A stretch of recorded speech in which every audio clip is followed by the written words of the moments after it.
경제적으로 가난해진다. 이거 뭐예요? 가난해지려면 어떻게 해야 되나요? 자산이나 돈, 이게 많으면은 부가 생기죠. 근데 가난은 부를 쓸모없는 걸로 바꾸는 거예요. 근데 중요한 거는 이 쓸모라는 것이 어떻게 정해지냐? 쓸모가 있다는 거는 내가 단순히 그냥 보관만 하고 있는 것이 아니라 사용한다는 거예요. 만약에 보관하고 있는 것 자체로 이 부가 증가할 확률이 있다면 보관하는 것만으로도 내가 부자가 되겠죠. 근데 거의 100% 확률로 내가 사용하지 않고 보관하고 있으면 쓰레기로 바뀌는 무엇인가를 계속해서 자산이나 돈이나 뭐 내 시간과 바꾸면 점점 뭐예요? 답은 여기로 가는 겁니다. 근데 너무 놀라운 게 이 쓸모없는 것을 사 모으는 행위에 원인이 있다는 거예요. 이걸 누가 몰라요, 이거를. 다 알죠. 근데 그게 다른 원인이 있더라는 거죠. 내가 뭔가 부족하고 결핍이 있으면 거기다가 돈이랑 시간을 들여가지고 내가 그걸 사는 거 의미 있습니다. 그걸로 인해서 우리가 뭘 얻으니까? 행복을 얻으니까 이거는 부자가 되는 거랑 관계없이 의미가 있다고요. 근데 내가 쓰레기가 될 거를 사는 거는 이것도 아니야. 내가 불행해. 어떤 때 불행하냐? 이 짓을 우리가 뭐라 그러면 진짜 낭비를 낭비. 이런 낭비를 할 때 우리가 행복을 얻으면 의미가 있어요. 근데 불행을 얻는다니까? 이런 상황에서 여기서 뭐예요? 우리가 착각에 빠지기 때문에 이 낭비를 하는 거예요. 실제로 내가 결핍에 의해서 아니면 행복을 얻으려고 하는 것이 아니라 내가 충분히 가지고 있음에도 내가 이미 넘치게 가지고 있음에도 계속 소비를 한다면은 그게 여러분들의 자산을 좀먹는 원인이 된다는 거죠.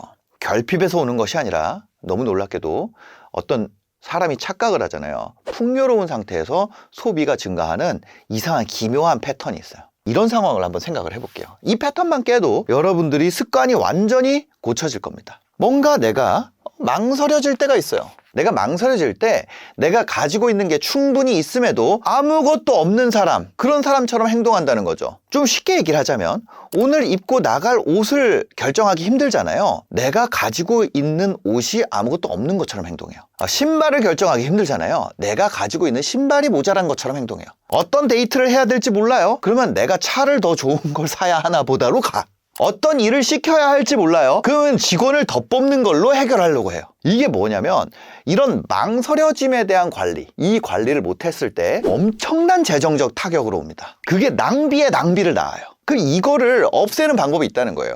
더 사는 것이 아니라 그건 재정적으로 하는 거죠. 그게 아니라 돈 하나도 안 쓰고도 내가 결정력만 끌어올려도 훨씬 더 부유해진다. 부자가 된 사람들은요, 대부분 실행력이 매우 뛰어나요. 근데 한 가지 실행에 앞서야 되는 것이 있어요. 실행 앞에 이게 있어야 돼. 뭐예요? 결정력. 이 결정력의 부재는 마치 내가 아무것도 가지고 있지 않은 것처럼 착각하게 만듭니다. 근데 실제로는 뭐예요? 아무것도 결정하지 않았기 때문에 아무것도 가지지 않은 것처럼 느껴지는 것뿐이에요. 선택지가 증가하잖아요. 그러면 뇌가 당연히 정보 처리에 과부하를 느끼게 됩니다. 그럼 어떻게 돼요? 선택 마비에 빠지게 돼. 옷장에 옷이 가득해도 입을 옷이 없다고 느끼는 게 뭐예요? 옷이 부족해서요? 아니에요. 뇌가 선택을 포기해버렸기 때문에. 이 마비 상태를 내가 가진 것이 부족한 탓으로 잘못 착각하게 되면 이상한 풍요 속에 있는 소비 패턴으로 빠지게 된다는 거예요. 결정하는데 에너지가 드는데 에너지가 고갈된 상태에서 어떤 데이트 할지 아니면 직원에게 무슨 일을 시킬지 결정해야 될 때 뭐예요? 가장 쉬운 길을 선택한단 말이에요. 가장 에너지를 덜 쓰는 길을 선택해요. 그게 뭐예요? 돈으로 해결하기요. 돈으로 해결될 수 있는 것이 가장 쉬운 것이다, 이런 말 부자들이 하잖아요. 근데 실제로 그렇다니까. 그거 돈 입금하면 그냥 바로 해결되면 그게 제일 좋은 거지. 근데 실제로는 뭐예요? 복잡한 상황을 분석하고 최저값을 내는 선택을 하는 것이 너무 피곤하기 때문에 그냥 입금을 선택한다는 거예요. 근데 망설여짐을 이 결정력 증가가 아니라 입금을 하잖아요. 그러면 변수가 더 늘어나. 무언가를 입금해서 얻을 수 있는 거는 선택 옵션의 증가예요. 그리고 어떤 최적의 무언가를 선택함으로써 예를 들어서 그 문제를 해결할 수 있는 뭔가를 선택을 하잖아요. 그럼 나머지는 또 다 잉여가 돼버려. 예를 들어서 어떤 새로운 옷을 샀어요. 그럼 기존에 있던 옷은 다 잉여가 돼. 어떤 새로운 직원을 뽑아서 걔가 다 해결을 했어요. 그럼 기존까지 내가 해왔던 건 다 잉여가 돼. 그러면 잉여가 엄청나게 증가하잖아요. 잉여의 증가를 없애게 됐을 때 이 쓸모없는 것들이 돼버린단 말이에요. 모든 내가 해왔던 것이 쓸모없는 것으로 바뀌어버린단 말이에요. 그거보다 더 무서운 건 이 선택 옵션의 증가로 인해서 선택지가 하나 둘 늘어날 때마다 우리가 모든 옵션을 비교하고 검토하기 위해서 처리해야 되는 정보량이 단순히 덧셈으로 증가하는 게 아니에요. 지수적으로 증가합니다. 경우의 수를 우리가 배웠잖아요. 예를 들어서 상위 10벌, 하위 5벌, 신발 3켤레 있다면은 조합 가능한 경우의 수가 10 곱하기 5 곱하기 3 해서 150까지예요. 근데 여기에 옵션을 한 개씩만 더 샀어요? 그러면 11 곱하기 6 곱하기 4로 264가지로 100가지 이상 경우의 수가 그냥 증가해버린단 말이에요. 인간의 작업 기억이 한 번에 처리할 수 있는 정보량이 한 7개밖에 안 돼. 많아야 7개예요. 여러분들이 군의 서바이벌 이런 데 나가보잖아요. 그러면 내 뇌가 동시에 처리할 수 있는 양이 이렇게 조금밖에 없구나. 여러분들 멀티태스킹 되는 거는 기록을 자유자재로 할 수 있고 외부적인 도움을 받을 수 있기 때문이지, 그냥 인간 본연의 제발 한 4개? 4개에서 5개 수준으로 작업 처리 능력이 높지 않아요. 뇌가 연산할 수 있는 한계치를 넘어서는 순간 뭐가 옵니까? 뇌정지가 옵니다. 뇌정지가 오면 입금으로 해결하려고 하는 거예요. 그래서 뭐예요? 그 많은 옵션을 두고도 입을 옷이 없다. 이런 빈곤으로 내가 이미 너무 많이 가지고 있기 때문에, 이미 너무 많은 걸 할 수 있기 때문에 뭘로 간다? 아무것도 마치 없는 것처럼 느껴진다니까. 이 내용이 어디 나와 있냐면 에센셜리즘이라는 책에 나와 있어요. 유명한 책이죠. 에센셜리즘에서는 옷이 없어서가 아니라 그냥 그런 옷들이 정말 좋아하는 옷을 가리고 있기 때문이라는 거예요. 그래서 옷장을 정리할 때 이 옷을 입을 가능성이 있는가라고 묻지 말라는 거예요. 가능성 타진하지 말라는 거예요. 그럼 뭐예요? 지금 이걸 샀던 돈을 주고 이걸 다시 살 것인가? 라고 질문하는 거예요. 이미 보유하고 있다는 가능성에서 하는 것이 아니라 내가 이걸 재구매할까? 결정장애는 필요 없는 수많은 옵션들을 뭐예요? 이런 문제가 또 생길지도 모른다는 이유로 끌어안고 있을 때 발생한다는 거예요. 사람도 마찬가지고 인맥도 마찬가지예요. 인맥도 마찬가지예요. 내가 무슨 일이 있을 것 같으니까 저런 사람을 알아놔야지.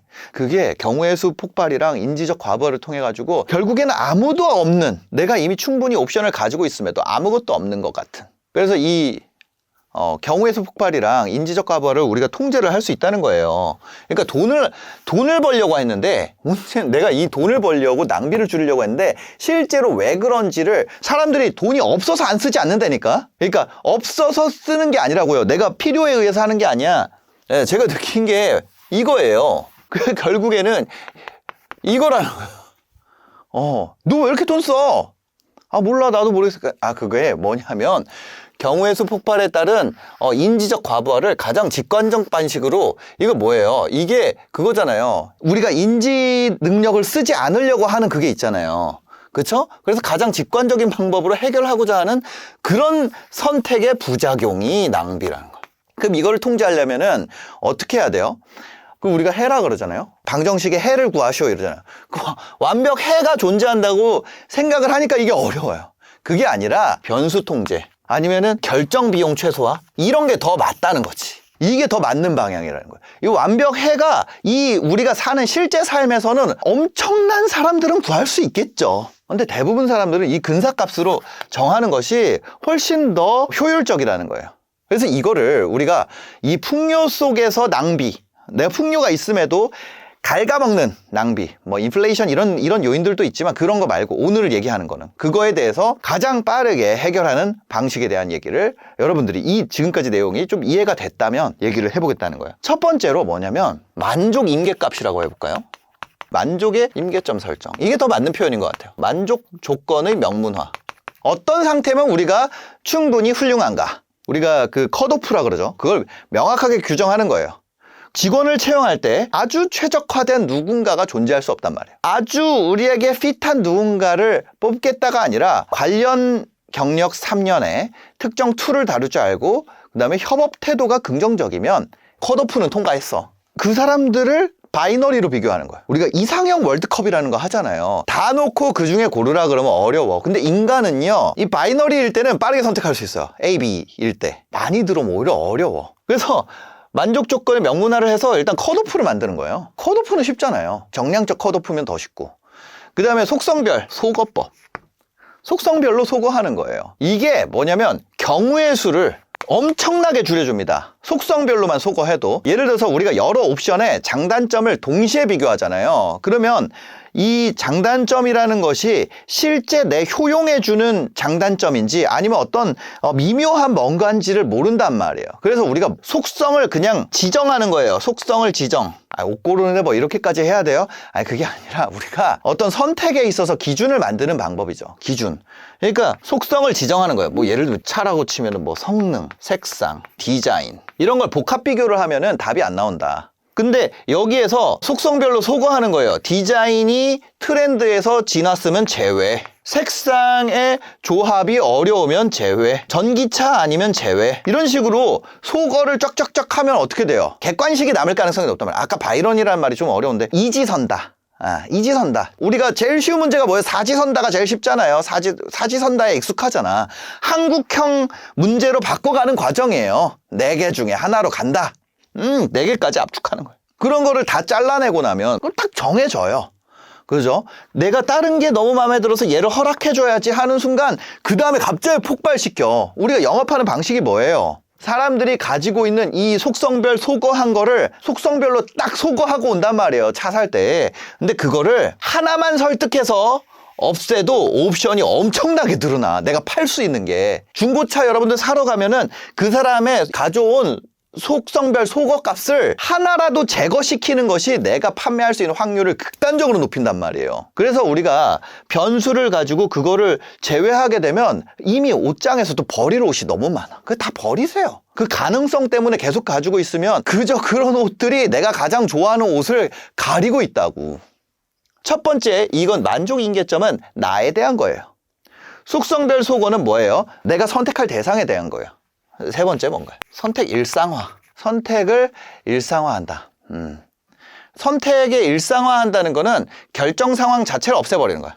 반복적인 영역을 기본값을 만들어 놓는다. 인간은요, 기본값이 있잖아요. 그럼 그거 계속 선택한다고. 배민에서도 그거 있죠. 초인종 눌러주세요, 뭐 말아주세요. 그거 한번 선택해 놓잖아요. 근데 그게 만약에 유지가 안 되잖아. 내가 들어가서 다시 하는 거. 젓가락 보내주세요. 이것도 체크가 해제돼 있는데 억지로 하려고 그러는 거를 하기가 어렵다니까. 그게 뭐냐면 기본값이 만들어져 있으면 그 기본값을 벗어나기 어려워요. 이거는 아마 그 UX 하시는 분들은 아실 텐데 기본값으로 묶여져 있는 것은 그 패턴에서 벗어나기가 너무 어려워요. 심지어 김유신은 말목을 잘랐다는 거 아니야. 그 패턴에서 벗어나기 위해서.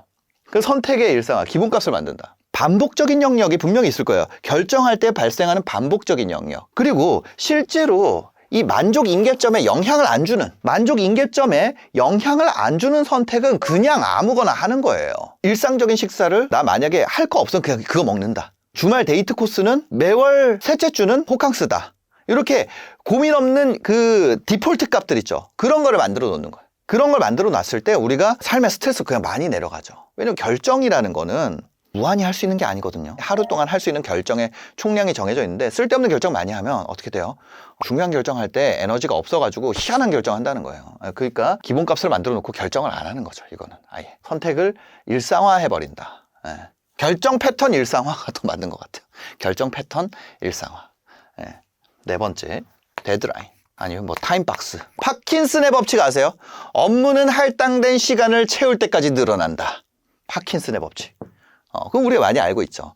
결정의 중대성에 따라서 탐색이랑 고민 시간을 그냥 정해놔요. 알람이 울리면 그냥 그때까지 도출된 게 내 능력이야. 그 최고 대안을 선택하고 그냥 실행하는 거죠. 점심 메뉴 고르기 얼마 줘야 돼요? 한 3분이면 되죠. 노트북 기종 선택은 어떻게 해요? 그거를 내가 계속 찾아봐요. 그 30분.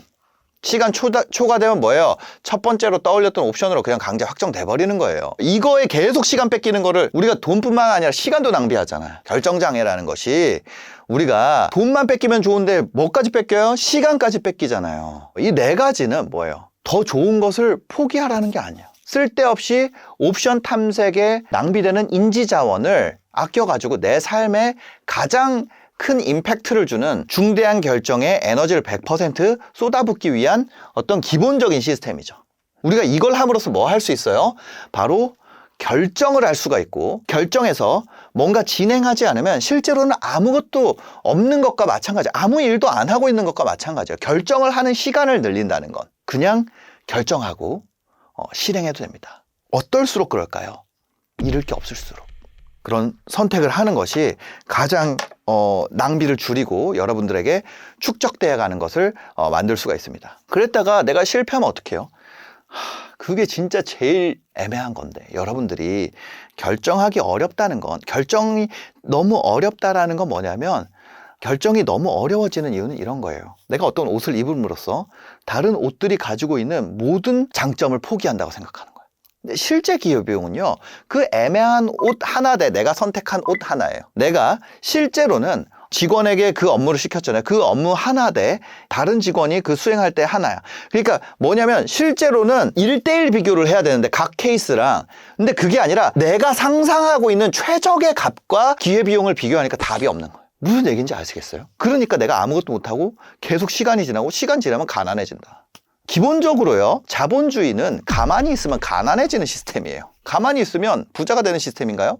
아니에요. 가만히 있으면 가난해지는 시스템이에요. 특히 어떤 사람들한테, 내가 어떤 인플레이션을 비트할 수 있는 뭔가 전략이 없는 사람들한테. 근데 그런 전략이 있다면 빠르게 실행하는 것이 부자가 되는 가장 빠른 방법이 되겠죠. 오늘 가난해지는 이유가 뭐예요? 내가 돈을 아니면 시간을 쓸모없는 것에다가 계속 바꾸는 짓을 하는 이유, 그리고 그것을 어떻게 끊어야 되는지에 대해서 알아봤습니다. 여러분들이 만약에 뭐가 필요해서 사는 건 사야겠죠. 근데 풍요 속에서도 계속해서 낭비를 하고 있다면 이 프레임워크를 한번 여러분의 그 낭비 패턴에다가 적용을 해보시게 되면 내가 실제로는 굉장히 이미 가지고 있구나 라는 것을 많이 느끼게 될 겁니다. 영상 봐주셔서 감사합니다. 행복한 하루 되세요.